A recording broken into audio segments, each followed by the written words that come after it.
hanya Engkau yang layak disembah, ya Aba, ya Bapa. Yesus Kristus namanya. Raja di atas segala raja, Tuhan di atas segala Tuhan, Allah di atas segala Allah.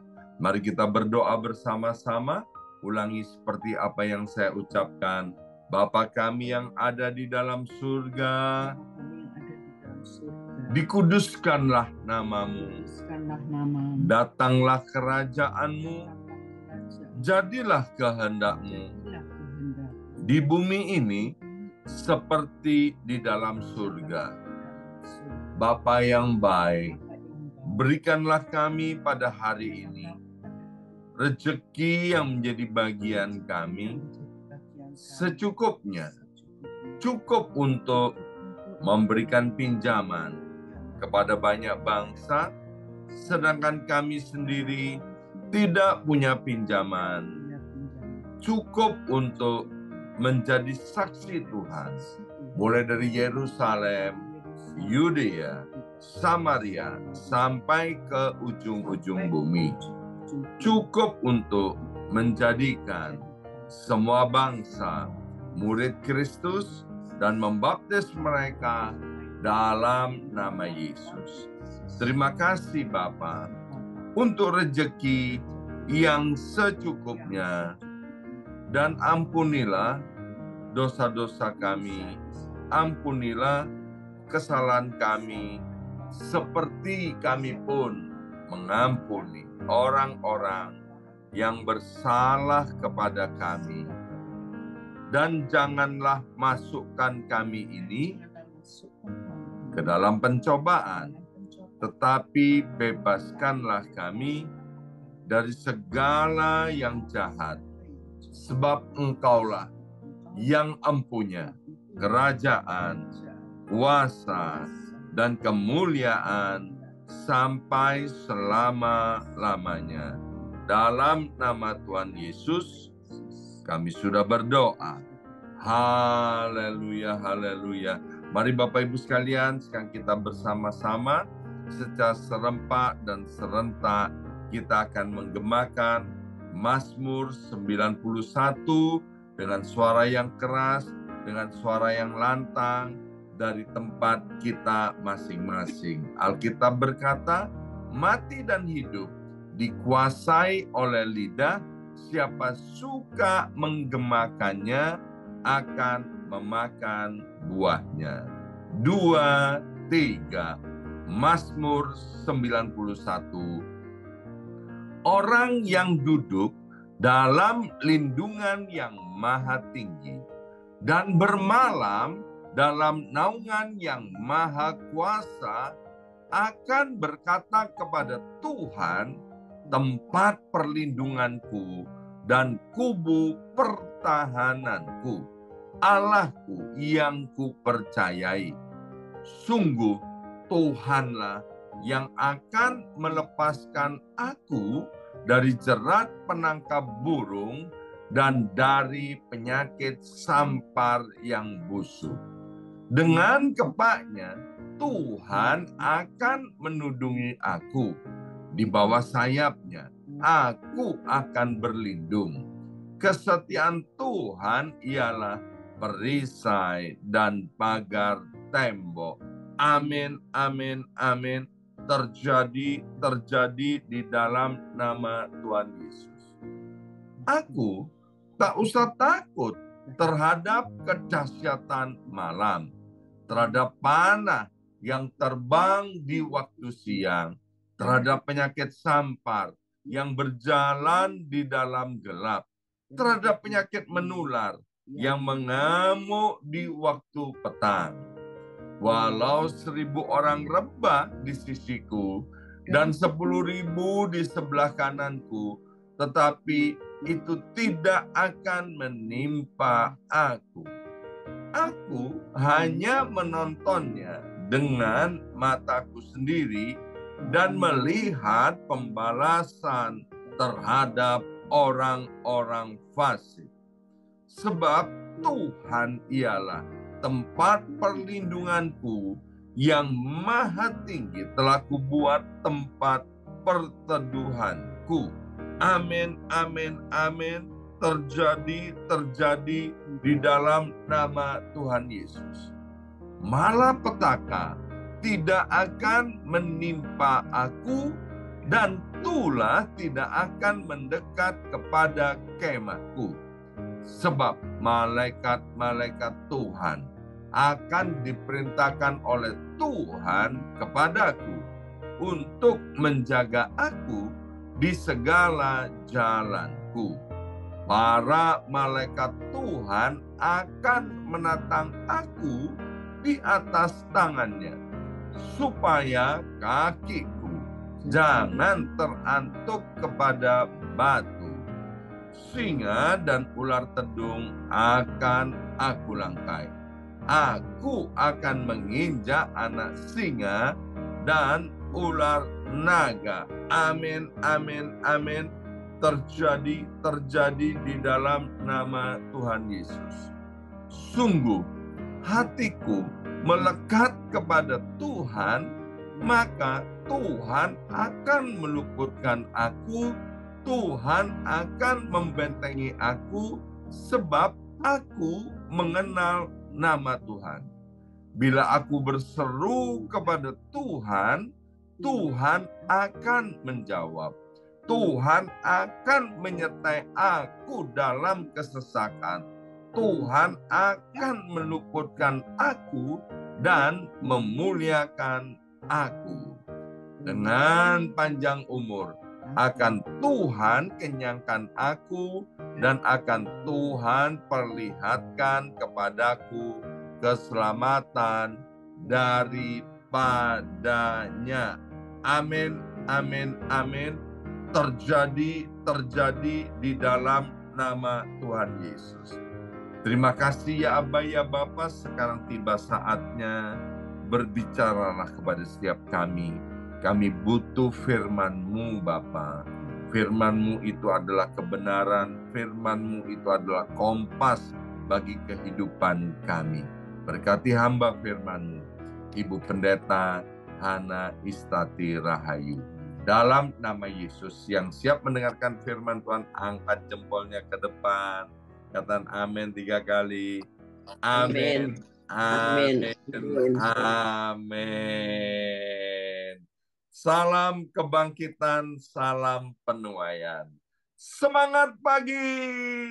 Semangat pagi. Ya, semuanya semangat pagi dan tetap semangat. Harus selalu semangat. Apa kabarnya Bapak Ibu semuanya? Luar biasa. Ya, luar biasa, dahsyat, ajaib. Senang sekali hari ini Selasa 5 Maret 2024. Kembali kita akan dilayani oleh hambanya Ibu Pendeta Hana Istati Rahayu. Silakan Bu Jim. Ya, pagi hari ini di Amerika dan sore hari di Indonesia. Senang sekali kita bisa berjumpa untuk sharing-sharing firman Tuhan. Ya. Karena firman Tuhan itu yang kita perlukan dalam hidup kita. Untuk sore hari ini saya akan memberikan satu tema renungan, yaitu mata rohanimu menentukan hidupmu. Saudara, mengapa? Karena setiap hari, saudara, kita selalu diperhadapkan dengan sesuatu yang kita lihat. Dengan mata jasmani kita, bahkan kita kadang-kadang perlu menonton apa yang tidak perlu kita tonton. Kita kadang-kadang melihat apa yang tidak perlu kita lihat. Karena kita hanya melihat dengan mata jasmani kita. Maka kalau kita hanya melihat dengan mata jasmani kita, itu kita tidak akan bisa menyelesaikan segala sesuatu. Karena dengan mata jasmani kita nggak bisa menyelesaikan segala sesuatu. Pernahkah kita melihat sesuatu di luar mata jasmani kita? Kita bisa melihat dengan cara pandang Tuhan, perspektifnya Tuhan. Maka kita akan melihat antara kita melihat dengan mata jasmani dengan mata rohani, itu reaksinya berbeda. Contohnya, kita lihat suatu saat Elia bertanya pada Elisa, 2 Raja-Raja 9 ayat 10. Kamu minta apa yang tidak aku lakukan kepadamu sebelum aku terangkat daripadamu? Saudara, Elisa ini mengikuti Elia lebih kurang 8 tahun namanya. Elisa berkata, berikan kepadaku double portion dari rohmu. Elisa tidak minta urapan, tapi minta rohnya 2 kali lipat ganda. Terus Elia berkata, yang kamu minta ini sukar. Tapi kalau kamu mau lihat, waktu aku terangkat daripadamu bersama Tuhan dalam kereta kuda, itu adalah perkara spiritual, saudara. Waktu Elia bersama-sama dengan Bapa ke surga. Dan waktu kamu bisa melihat itu, maka terjadilah apa sesuai dengan yang kamu minta. Saudara, pengangkatan Elia ini tergantung dari Tuhan, kan? Bukan dari Elia. Karena itu dikatakan, apa yang kamu minta ini sukar. Pengangkatan Elia dan kuda berapi itu sebetulnya tidak bisa dilihat dengan mata jasmani, saudara. Ini adalah pekerjaan yang dilakukan oleh Tuhan. Karena itu dia berkata bahwa apa yang kamu minta ini sukar. Tapi engkau bisa melihat perkara spiritual itu, maka terjadilah padamu seperti yang kau minta. Jadi kalau kita mau lihat perkara-perkara yang supranatural, maka saudara harus bisa melihat dengan mata rohani saudara, bukan mata jasmani saudara. Saudara, kalau kita bisa melihat yang tidak kelihatan, maka kita bisa melakukan yang tidak kelihatan. Seperti apa yang dikatakan Elia. Kita bisa menerima kesembuhan. Kita bisa menerima berkat, pemulihan. Semua janji Tuhan yang ada dalam Alkitab bisa kita dapatkan. Itu dengan melalui mata rohani kita. Semua yang kita baca di Alkitab hanya bisa terjadi bila kita melihat dengan mata rohani kita. Saudara, kenapa Henokh dan Elia bisa terangkat ke surga? Karena dia bergaul dengan Allah. Saudara, kita harus sungguh-sungguh mempunyai satu hubungan pribadi dengan Tuhan yang intim. Bergaul dengan Allah yang intim, dengan intim. Sehingga mata rohani kita ini bisa dibukakan oleh Tuhan. Saudara, kita lihat yang kedua, Yeskiel. Dalam Yeskiel 37. Waktu Yeskiel diliputi kuasa Tuhan, Yeskiel dibawa keluar ke tengah lembah yang ditunjukkan oleh Tuhan. Dan di situ dilihatkan oleh Tuhan tulang-tulang yang amat kering. Ya, firman Tuhan mengatakan Tuhan melihatkan pada Yeskiel tulang-tulang yang amat kering. Tentu ini mayat yang sudah mati lama, saudara. Karena tulangnya itu sudah amat kering. Dan bertaburan dan sangat amat banyak. Tuhan berkata, bisa nggak tulang ini dihidupkan kembali? Yeskiel berkata, Tuhan, itu engkau yang mengetahui. Sekarang katakan pada tulang ini, tulang-tulang ini. Hai tulang kering, dengarlah firman Tuhan. Aku akan memberikan nafas hidup di dalammu, supaya kamu dapat hidup kembali. Tuhan akan menumbuhkan daging, menutupi dengan kulit, dan memberi nafas hidup kepadamu. Sesuai itu, apa yang terjadi? Yeskiel menurut apa kata Tuhan. Karena dia bisa melihat dengan mata rohaninya rencana Tuhan dalam tulang kering sesuai yang dilakukan seperti apa yang dikatakan Tuhan. Saudara, waktu itu Yeskiel dikatakan mulai masuk di dalam dimensinya Tuhan. Lalu dia berbicara seperti apa yang dikatakan Tuhan, yaitu dia bernubuat bahwa hai tulang kering, dengarlah firman Tuhan. Aku memberikan napas yang baru. Engkau akan dihidupkan kembali. Tuhan akan menumbuhkan daging, memberikan kulit, dan memberikan napas hidup kepadamu. Saudara, dan setelah itu Yeskiel melihat setelah dia berbicara. Pada waktu dia melihat, lalu saudara, Yeskiel ada di dalam dimensinya roh Tuhan. Setelah dia berbicara itu, Tuhan mulai bergerak. Itu tulang-tulang yang berserakan. Nggak tahu itu tulangnya siapa, saudara. Saudara bisa bergerak. Ada terdengar suara gerakan, saudara. Dan tulang-tulang berserakan itu menjadi satu, saudara. Mereka menjadi satu, saudara. Dan akhirnya menjadi satu tentara yang besar.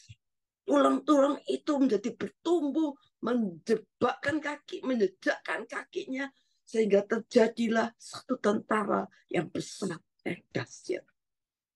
Saudara, ini perkara yang sangat impossible. Nggak mungkin. Tulang yang berserakan, tulangnya siapa? Jadi satu, saudara. Tercampur baur jadi satu, sudah sangat kering. Nggak mungkin bisa hidup lagi, saudara. Ini tulangnya siapa juga nggak tahu. Tetapi setelah Yeskiel dalam dimensi rohnya Tuhan, dia mulai ada di dalam mata rohaninya Tuhan. Dia berkata-kata sesuai apa yang diperintahkan Tuhan. Tulang-tulang ini bersatu kembali, saudara.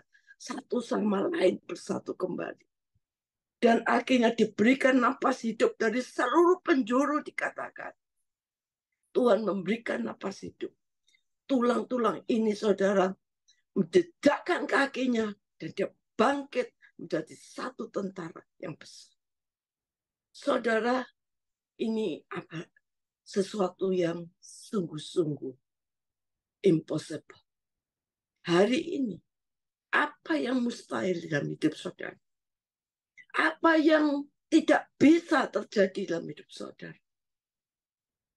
Apa yang sulit dalam hidup saudara? Dalam rumah tangga kah? Ekonomi kah? Masa depan saudara? Saudara, mungkin saudara katakan, sudah impossible, nggak mungkin. Tetapi, saudara, kalau saudara masuk dalam dimensi rohnya Tuhan, saudara melihat dengan mata rohaninya Tuhan, perkatakan firman Tuhan, mujizat itu ada di dalam mulut saudara. Maka saudara akan melihat keadaan bukan dengan mata jasmani, tapi mata rohani. Dalam dimensi roh yang mustahil pasti terjadi. Yang tidak mungkin pasti terjadi. Itu kita bisa, saudara, bisa melihat apa yang Tuhan bisa lihat. Karena itu, apa yang saudara lihat saat ini, itu sangat penting. Itu yang menentukan hidup kita. Saudara, Rasul Paulus ada rasul yang membiasakan diri untuk melihat yang tidak kelihatan. Karena apa? Karena dia tahu yang tidak kelihatan itu lebih dahsyat. Karena dia tahu yang tidak kelihatan itu kekal. Karena dia tahu yang tidak kelihatan itu dilihat jauh ke depan, itu sumber dari segala sesuatu. Oleh karena itu, dia berkata bahwa dia harus melatih dirinya. Saudara. Firman Tuhan berkata di dalam 2 Korintus 4, sebab itu kami tidak tawar hati. Meskipun manusia lahiriah kami semakin merosot, semakin tua, namun manusia batinnya kami diperbarui dari sehari ke sehari. Kenapa Paulus tidak tawar hati? Kenapa ada orang menjadi muda tawar hati? Kenapa dia tidak tawar hati? Karena dia selalu melatih dirinya dari sehari ke sehari. Oleh karena itu Paulus mengatakan dia tidak tawar hati. Karena dia melatih dirinya dari sehari ke sehari. Kenapa orang menjadi mudah tawar hati? Karena dia tidak pernah melatih dirinya. Orang yang suka melatih dirinya akan apa yang tidak kelihatan bersama Tuhan. Tuhan akan mudah, saudara, dia akan menjadi mudah untuk tawar hati karena dia tidak pernah melatih diri. Maka dia akan mudah tawar hati ketika kondisi terjadi tidak sesuai dengan yang diharapkan. Mudah putus asa, mudah kecewa, mudah marah, saudara. Karena apa? Karena dia tidak pernah melatih dirinya. Ayo kita melatih diri kita. Seperti anjuran daripada Paulus. Dari hari ke sehari kita melatih diri kita. Saudara, Paulus berkata juga, sebab penderitaan ringan yang sekarang ini mengerjakan bagi kami kemuliaan kekal. Lebih dari segala-galanya. Jauh lebih besar dari penderitaan kami. Saudara, dia berkata, Paulus berkata, penderitaan ringan. Menurut saudara, Paulus ini penderitaannya ringan atau tidak? Saudara, penderitaan Paulus ini ringan atau tidak? Saudara, penderitaan Paulus ini berat. Dia pernah dirampok, dia pernah ditelanjangi, dia pernah kedinginan, dia pernah kapal karam, dia pernah di penjara. Saudara, ini sulit. Saudara, bukan sesuatu yang ringan. Ini sulit. Tetapi dia berkata penderitaannya ringan. Karena apa? Karena dia melatih dirinya dari sehari ke sehari. Melihat kemuliaan Tuhan yang melebihi segala-galanya. Sehingga penderitaan sekarang bagi dia yang mengerjakan kemuliaan kekal yang lebih besar dari penderitaan yang dia alami. Saudara, bila kita bisa melatih diri kita, maka yang keluar bukanlah mengeluh, bukan khawatir, bukan sungut-sungut, bukan kecewa, putus asa, marah, gak mau ke gereja, kecewa dengan sesama orang gereja, kecewa dengan pendetanya, saudara. Macam-macam, saudara. Tapi kalau kita bisa melatih diri kita, maka kita tidak akan melihat yang jasmani. Kita akan melihat yang rohani. Yang jasmani ini bisa menipu kita, saudara. Yang jasmani ini bisa menjatuhkan kita. Yang jasmani ini bisa membuat kita gagal, membuat kita jatuh, membuat kita kecewa, membuat kita patah hati, membuat kita putus asa. Yang jasmani ini yang kelihatan ini, yang ada di sini kita, itu bisa menipu kita, menjatuhkan kita. Saudara, oleh karena itu 2 Korintus 4 ayat 17 berkata, sebab kami tidak memperhatikan yang kelihatan, melainkan yang tidak kelihatan. Karena yang kelihatan itu sementara, saudara. Kesusahan saudara ini sementara. Persoalan saudara ini sementara. Semuanya yang ada di dunia ini sementara. Sedangkan yang tidak kelihatan adalah kekal. Saudara, kita tahu setelah kematian ada kehidupan. Dan kehidupan yang dialami lebih lama. Dan tidak ada ujung pangkalnya. Karena itu penting. Dan setiap perjalanan kita hari demi hari, kita harus mempersiapkan diri untuk menuju ke sana. Itu sebabnya jika kita cuma melihat sebatas mata jasmani, maka pikiran kita ini bisa salah. Perkataan kita bisa salah. Kita bisa mengambil keputusan yang salah. Saya nggak heran pilihan-pilihan saudara bisa salah. Karena kita hanya melihat sebatas mata jasmani. Cuma melihat yang kelihatan saja. Saudara, kita lihat. Ketika Elisa dan bujangnya dikepung di Dotam, tentara Aram mengepung mereka di dalam 2 Raja-Raja 6.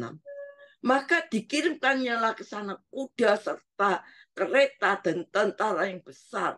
Sampailah mereka pada waktu malam lalu mengepung kota itu. Kota itu dikepung tentara musuh. Saudara, mungkin kita saat ini dikepung oleh bermacam-macam persoalan. Dan ekonomi kita dikepung oleh penyakit, dikepung oleh masa depan yang tidak pernah kita tahu, dikepung oleh mata jasmani kita yang kelihatan berat, dikepung oleh berita-berita yang menakutkan, dikepung oleh masalah yang terus bergulir, yang tidak tahu ujung pangkalnya, dikepung oleh doa-doa kita kok belum dijawab ya. Saudara, kita lihat ketika pelayan abdi Allah bangun pagi-pagi, dia keluar. Tampaklah dia suatu tentara dan kereta kuda dan kereta ada di sekeliling kota itu. Lalu berkatalah bujang itu kepadanya, celaka Tuhan. Waktu bujangnya melihat, berkatalah bujangnya, celaka Tuhan.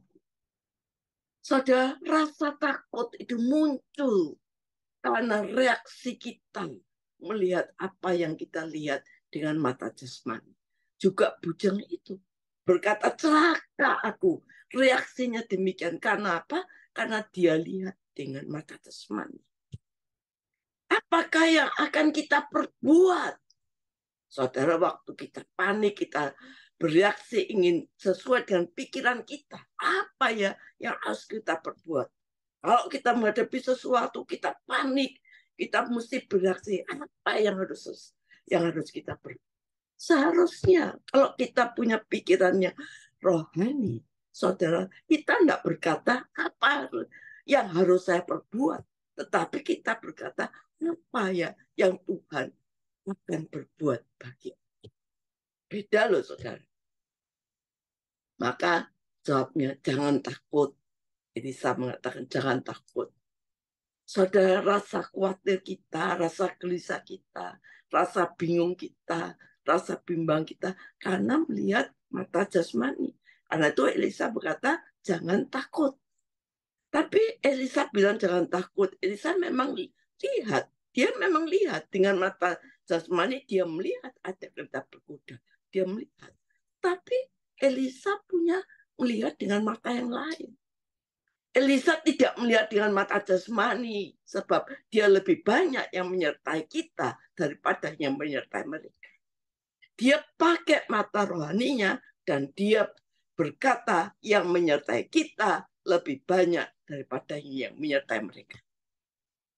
Artinya Elisa tidak melihat dengan mata jasmaninya, tapi dia mau melihat dengan mata rohaninya. Sedang Gehazi melihat dengan mata jasmaninya. Makanya dia bilang celaka. Saudara, banyak orang panik dengan kondisi-kondisi terakhir ini. Karena melihat dengan mata jasmani.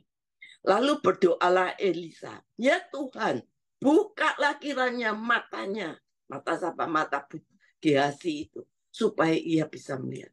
Loh saudara, Gehazi ini nggak buta loh. Gehazi ini bukan seorang yang buta ya, dia nggak bisa melihat tentara itu saudara. Tapi Elisa berdoa dalam spiritualnya, buka matanya sesuai perspektifnya Tuhan supaya matanya itu terbuka.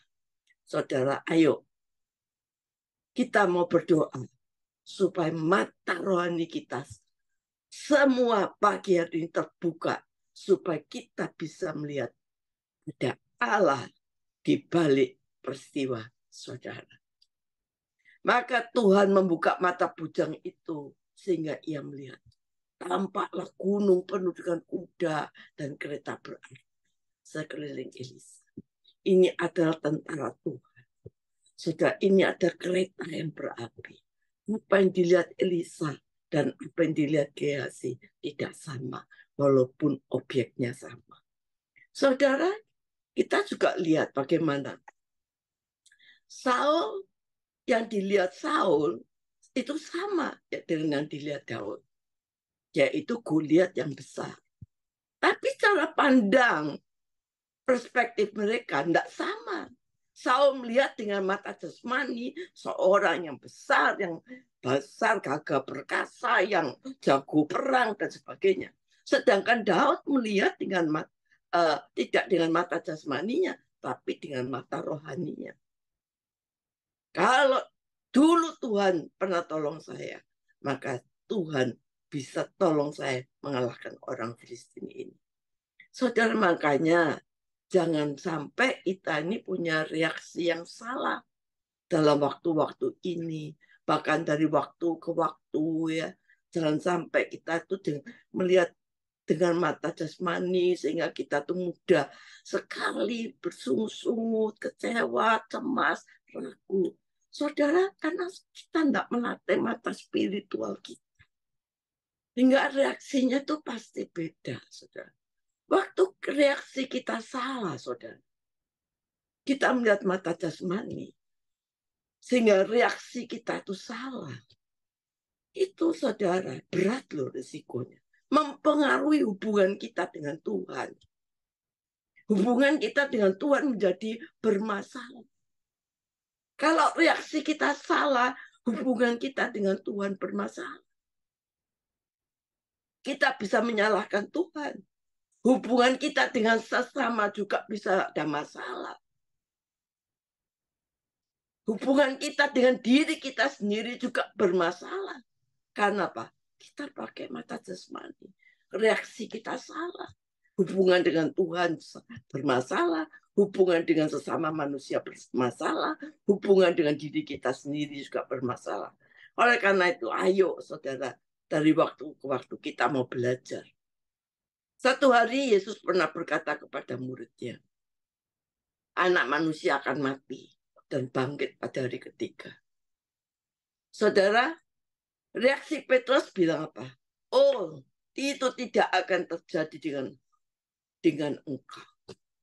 Saudara, kan tujuannya baik ya. Seorang yang hao itu namanya. Ya, kalau bahasa Cinanya itu hao kepada Yesus. Tapi dia pakai pikiran jasmaninya. Yesus berpaling, nyala iblis, engkau batu sandungan bagiku. Bagi Petrus baik, tapi bagi Tuhan itu batu sandungan. Saudara, kita punya mata jasmani dan pikiran jasmani. Kalau itu terus berjalan bersama-sama, saudara, itu akan menerus ke arah yang jasmani, saudara. Banyak orang tujuannya baik, belum tentu sesuai dengan pikiran Tuhan, saudara. Di mata kita itu baik, tapi di mata Tuhan itu batu sandungan. Karena ketika kita tidak dapat melihat seperti yang Yesus lihat, itu batu sandungan. Petrus tidak bisa melihat apa yang Yesus lihat. Sehingga dia jadi batu sandungan, saudara. Kelihatannya baik, tapi Yesus bilang batu sandungan. Saudara, sekali lagi ketika engkau tidak bisa memikirkan apa yang Tuhan pikirkan, kita harus bisa memikirkan apa yang Tuhan pikirkan. Kalau enggak, kita jadi batu sandungan. Oleh karena itu, kerohanian kita harus bertumbuh. Kalau tidak, saudara, kita akan menjadi batu sandungan.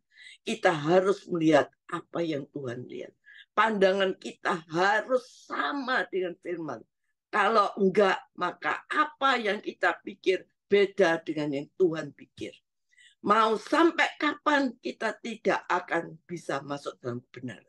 Pandangan kita dengan orang lain bisa berbeda. Pandangan saya dengan Pastor Yongki bisa berbeda. Pandangan saudara dengan saudara yang lain bisa berbeda. Tapi pandangan kita dengan Tuhan tidak bisa berbeda. Pandangan kita dengan Tuhan harus selaras sesuai firman Tuhan. Landasannya firman Tuhan. Kebenaran adalah kebenaran. Tujuan hidup saudara harus sesuai dengan pandangan Tuhan. Kasih Tuhan, kemuliaan Tuhan, kemauan Tuhan, rencana Tuhan, itu tetap ada di dalam pikiran kita. Oleh karena itu, Sadrak Mesat Abednego bilang, kalau Allah kami sembah, tidak menolong kami. Sekali-kali aku tidak mau menyembah patung itu. Artinya Sadrak Mesat Abednego tidak membuka celah. Pandangannya kepada Tuhan. Dia mau putusin apa terserah, tapi aku tetap pegang Tuhan. Dan orang yang demikian ini akan dibela oleh Tuhan. Ini orang yang pegang Tuhan, yang sungguh-sungguh pikirannya sesuai dengan Tuhan, akan mengalami revival, kemenangan yang sungguh-sungguh. Ayub berkata, sekalipun dia mau membunuh aku tetap percaya pada Tuhan. Bagaimana dengan kita? Kita punya cara pandang sendiri atau punya perspektifnya Tuhan. Selama kita punya cara pandang sendiri, maka kita terus akan berdebat di dalam kehidupan ini. Jawaban hidup kita mesti sudah ada di dalam roh. Engkau mau melihat segala berkat yang ditunjukkan. Mata Tuhan akan terbuka dalam hidup kita.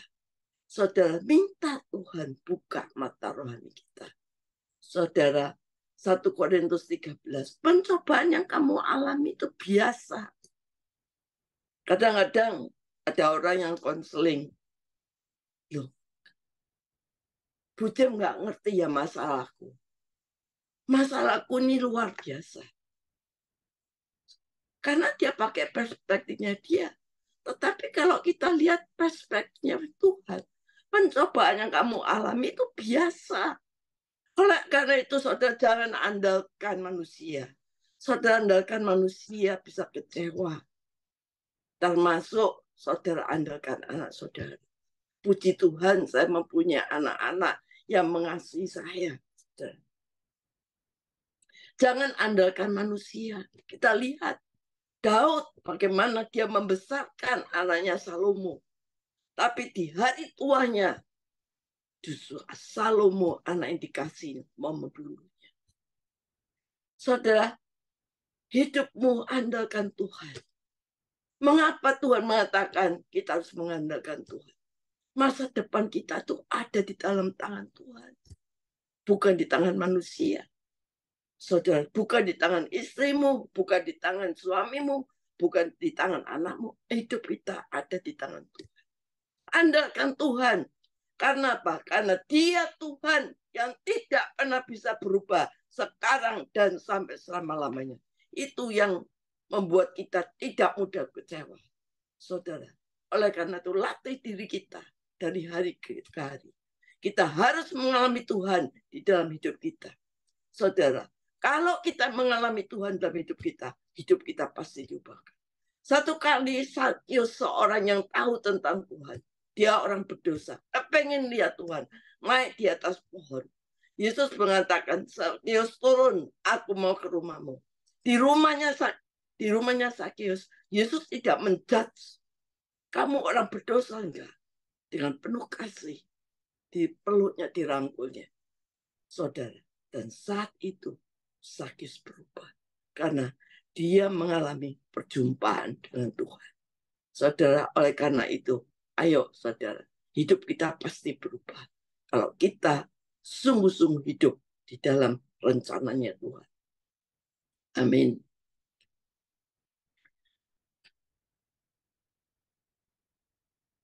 Saya akan berdoa untuk saudara-saudara semua, bahwa ayo saudara kita mau masuk dalam rencana Tuhan. Dan saya percaya rencana Tuhan tidak pernah gagal dalam kehidupan kita. Rencana Tuhan tidak pernah rencana kecelakaan, tapi masa depan yang penuh pengharapan. Oleh karena itu, ayo kita andalkan Tuhan, kita mau buka mata rohani kita, bukan mata jasmani kita, buka rohani kita. Maka saya percaya kalau kita melihat dengan mata jasmani kita melihat mungkin istri kita tidak sempurna, suami kita mungkin berselingkuh, anak-anak kita mungkin kurang baik. Sehingga kita punya pandangan, akhirnya aku mau cerai saja. Tapi kalau kita punya pandangan sesuai firman Tuhan, apa yang dipersatukan Allah tidak bisa diceraikan manusia. Kita pegang itu, saudara, mujizat Allah yang terjadi. Yang tidak mungkin jadi mungkin. Begitu juga dalam hal ekonomi. dalam semua perkara. Pakai mata rohani saudara yang tidak mungkin jadi mungkin. Amin.